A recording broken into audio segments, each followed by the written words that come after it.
Welcome to the D-Shift podcast, where we provide inspiration, motivation, and education to help you transition from the challenges of divorce to discover the freedom and ability to live life on your own terms.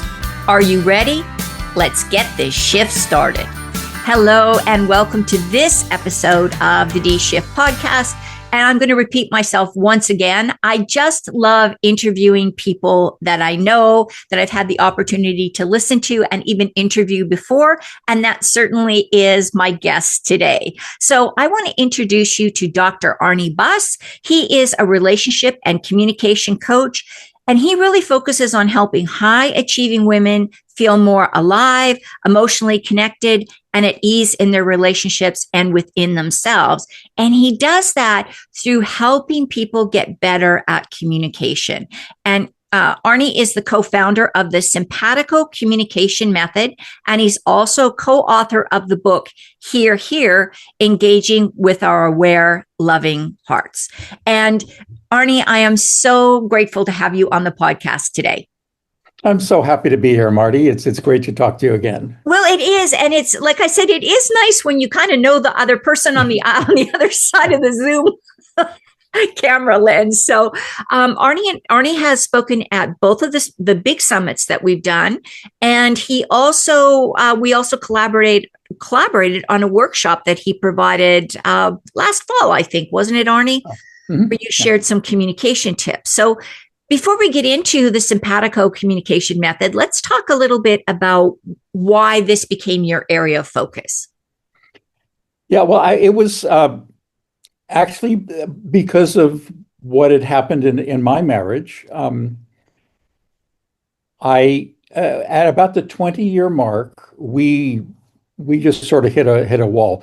We had been to about a half a dozen different couples therapists, and they hadn't really helped. And that's not necessarily a knock on them, but it seemed that nothing was going to work. So there was a big part of us that we wanted to stay together. We still loved each other, but we couldn't make the relationship work, largely because we really had never learned how to communicate.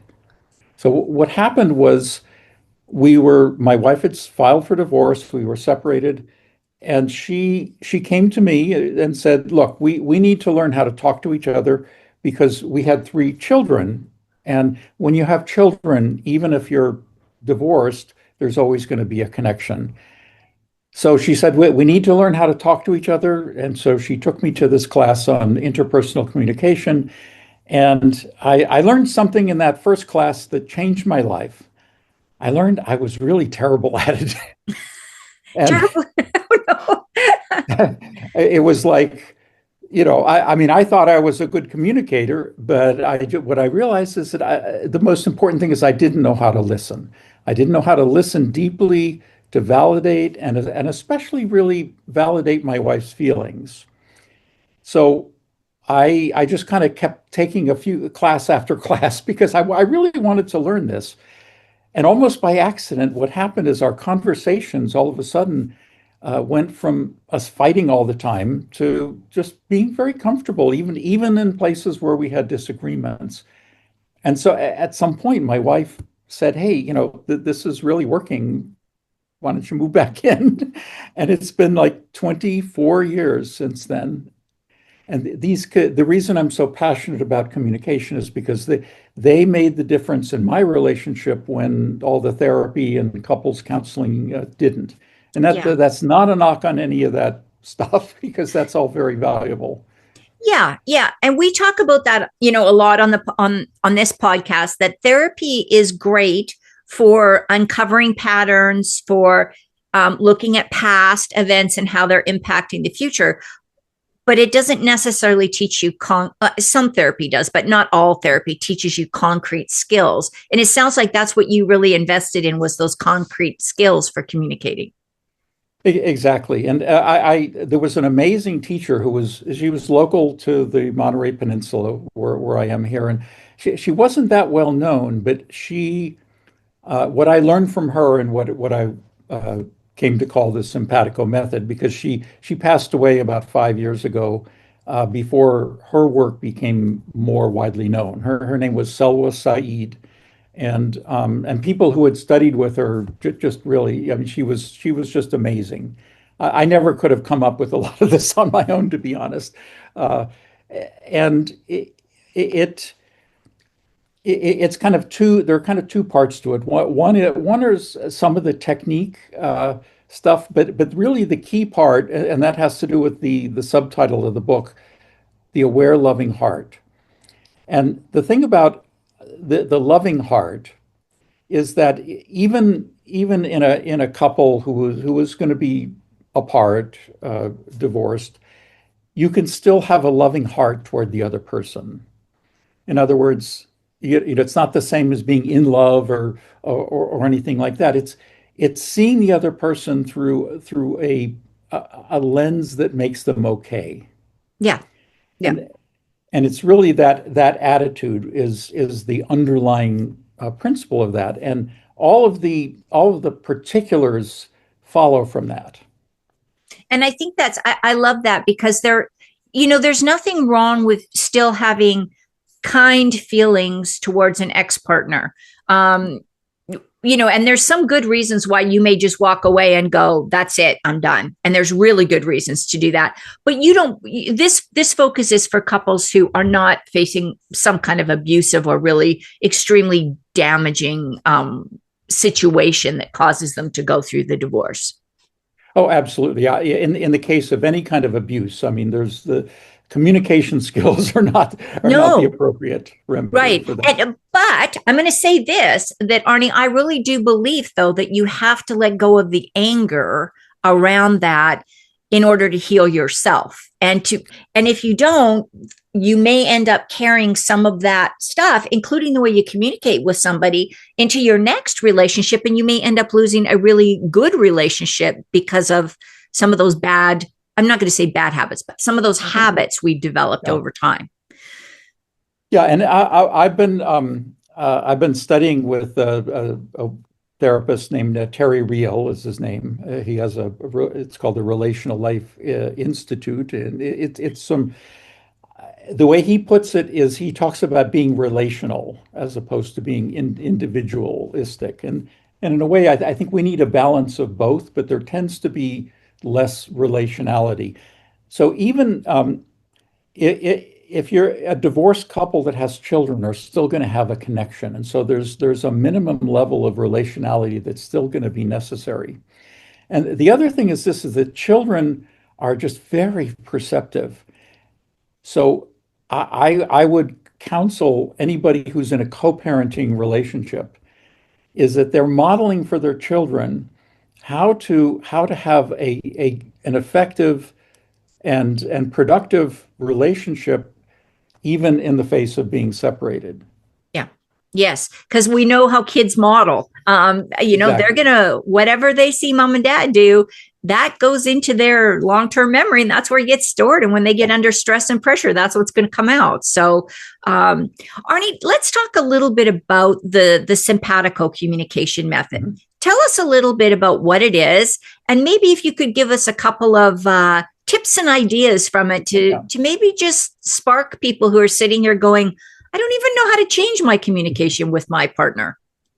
Yeah, well, the first, the foundational uh, skill is a listening and validating skill that Selwa called tracking, that we call tracking, and tracking is like active listening, if you're familiar with that, but it has a few structural differences. One of the main ones is the use of pronouns. In tracking, we only use the pronoun you. We never use the pronoun I or we or us. And that may seem a little strange, and it runs counter to a lot of the advice that we hear from therapists is you don't use you messages. Right. So a I tracking messages. statement is not like a you message. It's a validating statement that only uses the pronoun you. And the reason for that is to put all of your attention and all of the focus on what the other person is expressing, and especially their message. The other place where it differs a little bit from active listening is that you don't repeat back the words. You repeat back what your understanding of the underlying message is. I mean, here's an extreme example. Let's say your partner comes home and they start slamming doors and they go in the kitchen and they're banging pots and pans, and you say, "Hey, honey, are you okay? Well, what's going on?" And they say, "I'm fine." So now, I mean, active listening might say, "Well, oh, I hear that you're fine." But clearly you're not fine. Right. And so what tracking would do, it would get beyond. But what you want to be careful about is not to be too to shine too bright a light on it. Right. So you want to be kind of gentle about this. So you might say something like, so maybe something is happening, and that shows that you've heard the message behind the words. Right. Right. And how so this is really interesting. And I think it's really true because if you can nail that underlying issue, all of a sudden the person goes, "Oh my gosh, they heard me, they understood me, and they see my point." And isn't that what we all want to have in communication? Is to be heard, understood, and have somebody say, "Yeah, you got a point there." Exactly. Yeah, it's something that we all want, and what we're after is hearing the other person say yes or yeah, you got it, Right. because that actually does a few things. First, as you said, it shows the other person is recognizing that you're kind of getting it. The other thing is that and I'm starting to learn about the neuroscience behind some of this. When you start to say yes in response to the other person, it tends to increase an unconscious connection. It's like you feel a little more connected with them. And so even if there's a disagreement, even and conflict is inevitable. Even if there's a disagreement, there's still that connection. Right. And the beauty of the thing about validation is that validation isn't agreeing. It isn't saying that you're right or anything like that. It's showing, okay, I hear. It's saying I hear. It's showing I hear you instead of saying I hear you. Yeah. Yeah. One of the things that's Selwa used to kind of get on anybody, like whenever somebody would say, "Oh, I understand," or "I get you," you say, "No, you don't understand anything." And this is so fascinating because I'm a mediator, so we do a lot of communication training. And as mediators, we do a thing called reframes, which is basically what you're talking about. We're just translating what one person is saying for the other person, Yeah. and allowing, and sometimes if two people are arguing and they don't feel each other is listening, if the mediator is able to express it in a way that both people go, okay, then it's like that third party intervention can really help. And you're just teaching people how to do it for each other. Exactly. Yeah. And part of that was part of the things that kind of went awry when we were like in couples counseling, when the counselor would be kind of mediating things like that, they would work fine. When we get home, it would all fall apart. Exactly. Because there's no skill development, right? Yeah. Yeah. Yeah. And so all it takes is one person to just sort of do that reframe that you were saying, sort of take a step back instead of pushing my point of view, sort of stop and validate the other person's point of view. It's and the thing is that it can be a self-interested perspective as well, because if I want my point to be understood, my best strategy is to first understand the other person's point of view, and that's what you're saying. That mediation is effective when people start understanding each other's point of view. And it's easy to know the technique, but when you're in a situation where you're in conflict with somebody, it's like all that learning just goes out the window and you're just back to the same old communication pattern. So really learning and training and practicing, not training, practicing these techniques has got to be so empowering for the individuals and the couples you work with.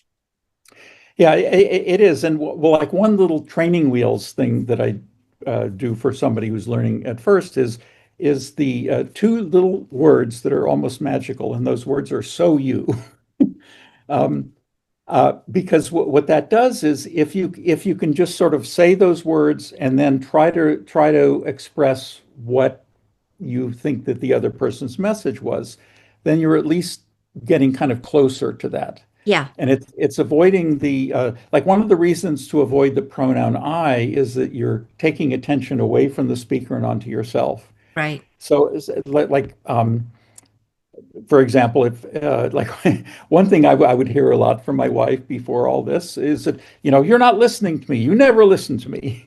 And Right. so the natural response is that, well, I am too listening to you. I'm here. I do listen. And that never works. Things like defending, explaining, and, putting your own point of view or counterattacking. Well, you never listen to me. Right. Those, none of those work. Right.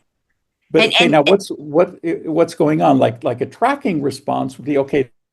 Like what is the message? Well, the message is something like there's something that they want to have understood that they haven't been able to get across. And so it might say, so you haven't been heard yet. Oh, so there's something that you want to be understood and it hasn't happened.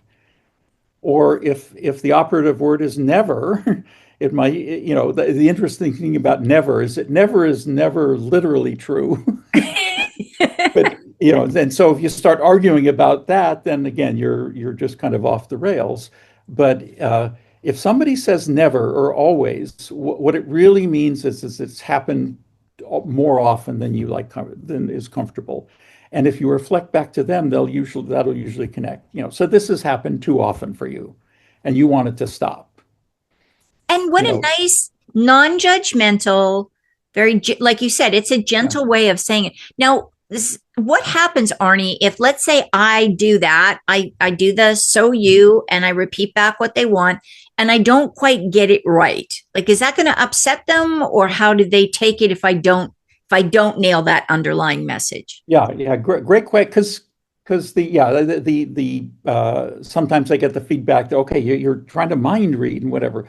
Um, and there's a certain element to that. Part of it is discerning. And what I've found is that if you're close, they'll correct you. And so it will go off the rails if you're just totally out to lunch. Yeah, If you're yeah, if you just totally miss the boat. But often if you're close enough, they'll correct you. yeah, This is particularly important when validating feelings. So for example, one of the reasons it's called tracking is because you're always behind with the speaker. You want the other person to be leading and you're following. That's important when it comes to feelings because here's a sort of a tightrope you have to walk. It's critical to validate feelings, and it's also important not to tell somebody how they're feeling. Because that usually doesn't land very well. I mean, the extreme is, somebody could be sort of yelling and yelling, and he says, "Oh, you're really angry." So I am not angry. What are you? So when you get it, what goes wrong there is that you've actually correct. They are angry, obviously, but right. if you label it before they do, then it's off. So what I teach in that is to kind of have more gentle like feelings. So something's happening that's not okay with you. Yeah, yeah, Not okay. I'm just mad as hell. yeah, yeah, And when they start, so a case like that would be the initial one would be off by a little bit by undershooting. Like if you undershoot their feelings a little bit, then they'll correct you. And if you generally don't want to overshoot their feelings, in the right. sense of whatever, but that area that takes a lot of practice.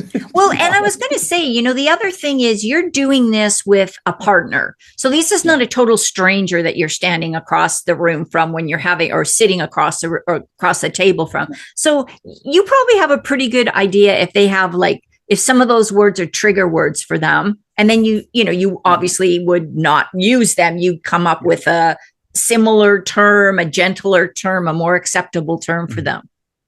Yeah, yeah, what I found too is that depending on even with strangers, it can be very effective.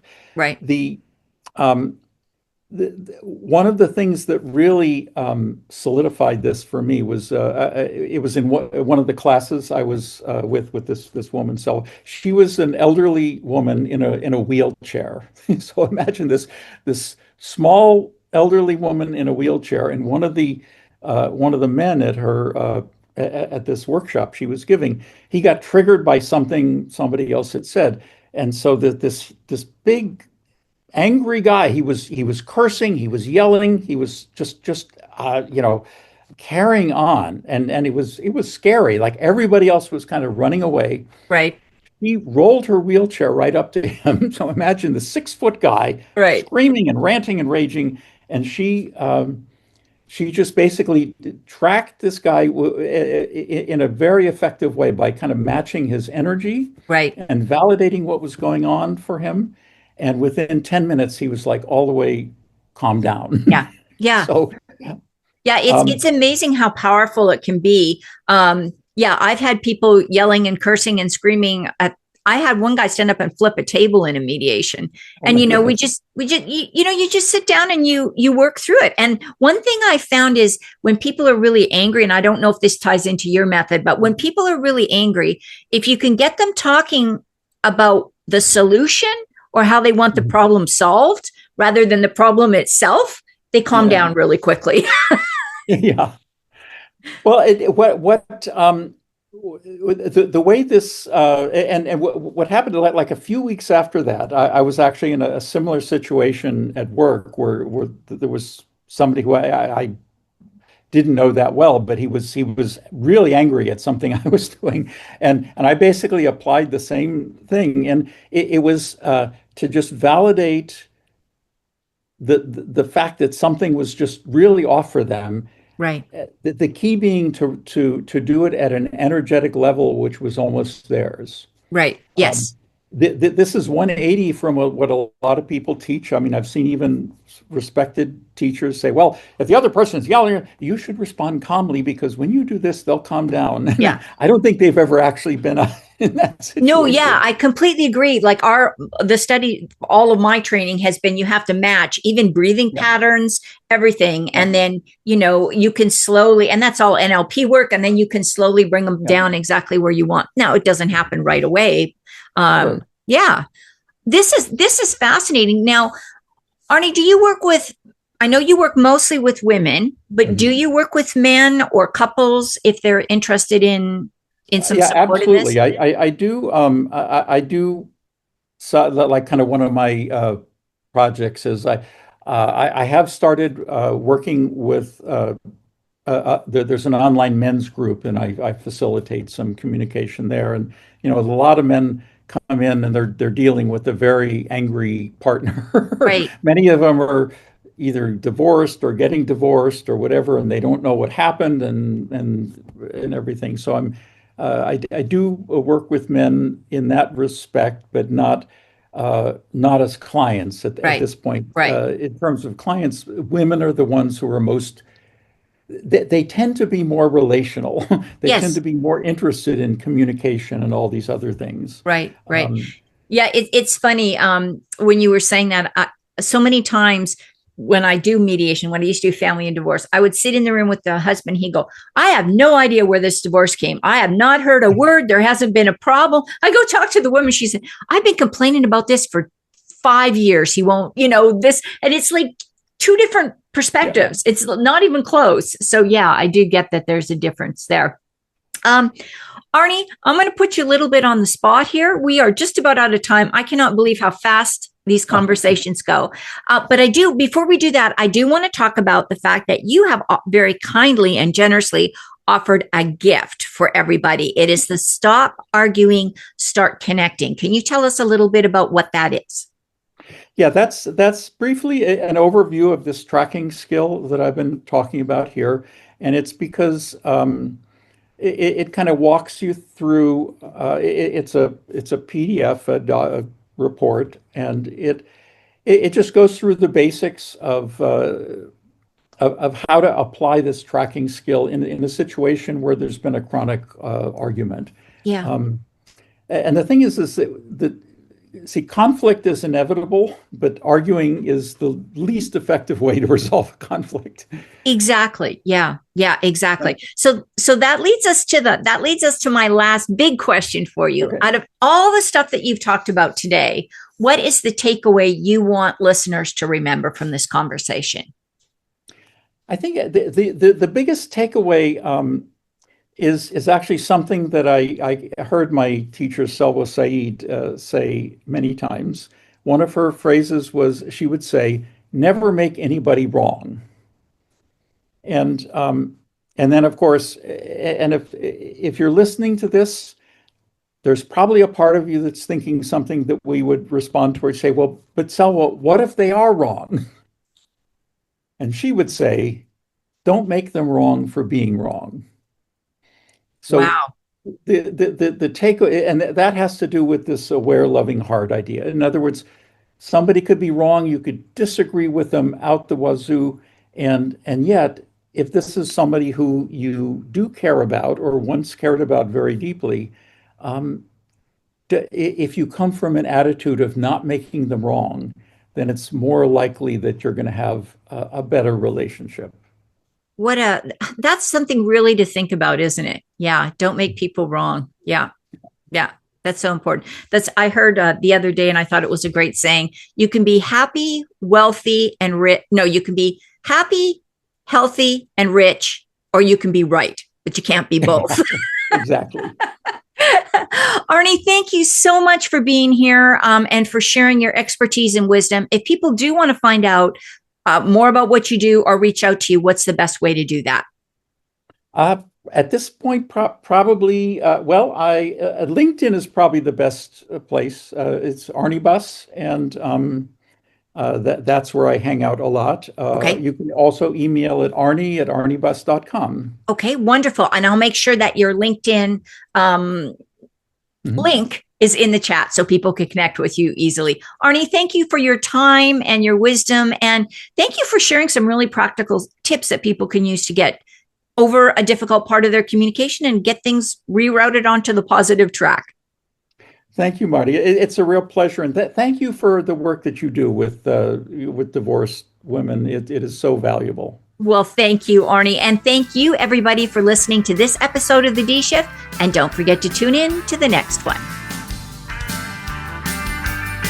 Thanks for listening and supporting the D Shift podcast. If you would like to attend live trainings by our amazing guests and have a chance to ask questions and get answers from our experts, join the D Shift crew. For more details and to sign up, head on over to www.divorcecoachforwomen and click on the podcast page.